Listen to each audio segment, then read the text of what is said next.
Because I've been wanting to make this video for a bit, or at least post something about it, and I've been putting this in groups and talking about it with others. But man, all this fraud voting stuff, I mean, yes, there's probably a little bit of fraud. That's always been. If you look back when there was digital voting and those things, there was fraud. But there's also been suppression for a long time too. But let's just talk about what's going on right now in 2020 with the vote. You do have people who are saying, I saw this, I did this, and then people trying to discredit those people. You have other people saying this happened, and then other officials saying, no, that didn't happen. So there's a lot of he said, she said. And one side believes the part that they agree with, and the other side agrees with the part they agree with. Then they can just say, we don't trust the media. Unfortunately, the media has lost its credibility. We don't trust the politicians. It's lost its credibility. We don't trust the officials. They've lost their credibility. There's so much lack of trust in our country, and it's not a good thing. It's a horrible thing. We need to rebuild trust. But if we can't trust anybody, then what can we trust? Okay, let's remove humans from the equation. Let's just bring in numbers and logic. So then what happens? You have this guy who's from MIT. You have this guy who's a statistician, who's a data analyst, and he says this, this, and this. And then you have this guy who's a PhD in statistics, and math, and he says, no, that doesn't work. Your reasoning's wrong. And so you have people using their credibility to back up their side, and then people using their credibility to discredit those who are using their credibility. And so once again, we're running out of credibility. Where do I go with all this? I just say this. Let's just think about it. Let's just think about it logically. If you're going to rig an election, if you're going to steal an election, what is the most important thing? In a year like 2020, I would argue the most important thing to get if you are a political party is control of state legislatures. Why? Because it's a census year. And what happens in a census year? Redistricting. What is redistricting? Redistricting means each state decides the boundaries of their U.S. House of Representative districts, voting districts. And they do this thing called gerrymandering. And so what they do is they take a pen on a map and they draw a crazy district, and they say, okay, we can assure that our guy gets elected here. And we can assure that our guy gets elected here. So what they'll do is they'll say, all right, let's say it's 60% A voters and 40% B voters in the state. Well, what I can do then is I can take that 40% and I can split it up. And when I split it up into small little bits, what I can do is I can say, okay, I'll make these districts 60% B. Remember, B, it's total 40%, but now I'm breaking it up. So in this district, I'm going to make it 60% B, 40% A to ensure my guy wins. And then what I'm going to do is in the A districts, I'm going to make it like 95% A and 5% B. If you actually have 100 people, doesn't really work this way, but if you had 100 people and 60 were for A and 40 were for B, and you had 10 districts. If each district had 10 people, I have 40 B, 60 A. So I take 10 out of B and I make a district. So now I've got 9 districts, 50 A, 40 B, 1 A is secure. I take another 10 out. So now it's 40-40 with 8 districts left. Then I take another 10 out. So now it's 30 A, 40 B with 3 A's guaranteed. What I do now is I take that 40B and that 30A and I make the other 7 districts. So now what do we have? I have a not guaranteed, but I have a good chance of getting my B guys, 7 out of 10. I'm giving them 3, but I'm taking 7. Now, let's just make it a little safer. Let's give them 4 and I'll take 6. That's still a majority and we'll win. That determines the U.S. House of Representatives makeup for the next 10 years. So that would, if I'm rigging or stealing an election, it makes sense to do it this year, 2020, because the best time to do that as a political party is during a census. However, Republicans won the state legislatures. Democrats were supposed to overturn state legislatures. But they didn't. Republicans won every single state legislature that they were in charge of. Nothing flipped, and they even flipped one of the states. So Republicans kept all the state legislatures that they already had power in. They took one away from Democratic leadership. When you look at the most important part of this election, Republicans won. Let's look at other areas of the election. U.S. House of Representatives. They're in charge of the purse strings. They have a lot of power. According to the Constitution, they should be the most powerful part of the government. Unfortunately, they've given up a lot of their power. That's a whole nother issue. But anyways, the U.S. House of Representatives, which is controlled by the Democrats, was supposed to maybe get even greater majority of the Democrats. But what actually happened? Republicans took away a lot of that majority. Democrats still have the majority, but the gap has narrowed greatly.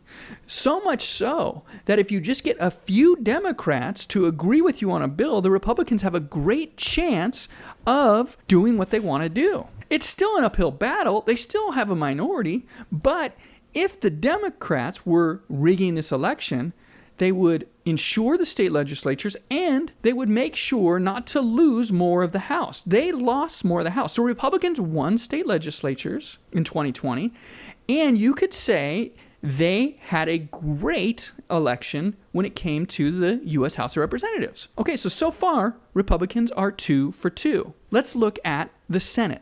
The Senate has been in Republican control, and a lot of polls were showing that the Democrats had a great chance of overturning the Senate. Polls were most wrong this year were in Senate races.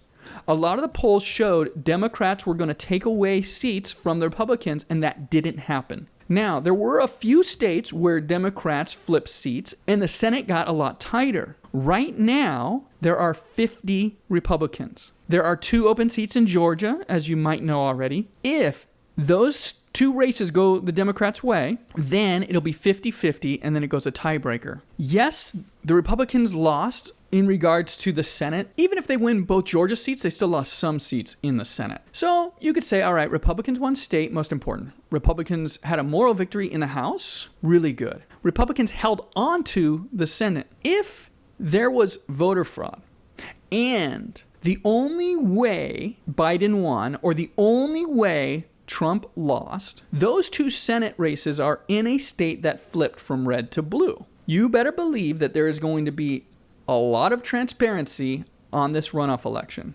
If Georgia is clearly a red state and the only way Biden won it was through voter fraud, rigged elections, stealing the elections, then Republicans should have the Senate 52-48, no problem. So it'll be interesting to see what happens in the runoff. Then you take the presidency. Now, a big story with this year's election was turnout. More people voted for president in this election than ever in our history. Donald Trump got more votes than he did 4 years ago. So he actually increased his votes. So that's kind of interesting. Now, when you look at the margin, the percentage of votes Donald Trump received compared to the percentage of votes that Joe Biden received, percentage-wise, and you compare it to Trump's approval-disapproval rating during the time of the election. And you have to go back a little bit because of all the mail-in votes and the early votes. But if you take in that window of time, Trump's approval rating was lower than the percentage of vote he got. Okay, so his approval rating was like 41% at some of this window, maybe up to 43. He got what, 47%? I should look, hold on. All right, so here we go. So when you look at the numbers, the Gallup poll, when you look at when the election was and you go back. So if we go back first half of October, second half of October, first half of November. We're going to look at when the mail-in voting happened, the early voting, and the actual voting. Here's according to Gallup, the approval rating of Donald Trump. Okay, so during the election in early November, his approval rating was 43%, and his disapproval rating was 55%. Second half of October, his approval rating was 46%. His disapproval rating was 52%. During the first half of October, his approval rating was 43% and his disapproval rating was 55%. His approval rating went 43, 46, 43. His disapproval rating went 55, 52, 55. Let's look at the popular vote for the 2020 election. Donald Trump got 46.9% of the popular vote. Joe Biden got 51.4% of the vote. So when you take into account just his approval-disapproval rating, it's pretty dang close to what it actually is to the popular vote. If anything, you could argue Trump outperformed his approval rating.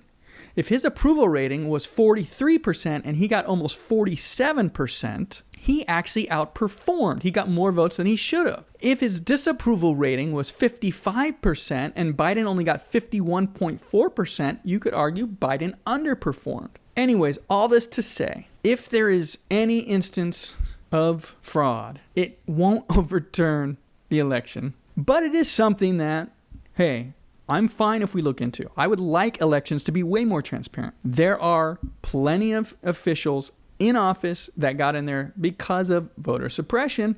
And I didn't really know exactly how voter suppression worked for a long time. I heard the words and I was just like, what does that even mean? And I thought there was like big goons keeping people from voting. It's like, that's not what people are talking about. And when you look into voter suppression, you see that people actually take people off the voter roll so they can't vote, or they don't get a ballot, or they take away the right to vote because they're felons. You know, there's different things that have happened. The point is, we need to get rid of all voter suppression. We need to get rid of all voter fraud. We don't need to say there's no voter suppression, because there is.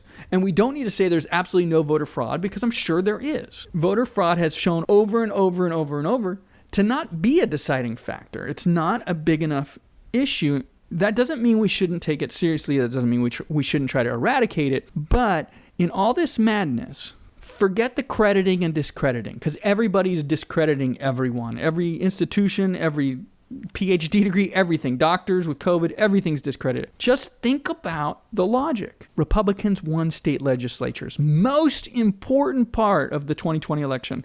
And as a result, they will control the U.S. House of Representatives for the next 10 years.